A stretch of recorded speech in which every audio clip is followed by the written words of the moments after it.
Hello साथीहरू, आज मेरो हेर्नुस् यो 4 हप्ता पछिको यत्तिको हिँड्न सक्यो। आज मजाले यसरी हिँडे, धेरै दुखेन। अब यो घुँडा यसो मोड्नलाई मात्रै अलिक गाह्रो भइरहेछ। हिँड्ने बेला अलिक कमजोरी चाहिँ खुट्टा भइरहेछ।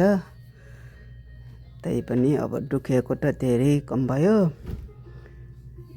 थेरापी गर्दैछु। आज पुरा 4 हप्ताको यो थेरापी हो। अब 1 महिनामा त कसरी स्टिक बिना हिँड्न नसक्ला। हिँड्न त अहिले पनि सकिन्छु, तर अलि डराउँछु म लड्ला भनेर।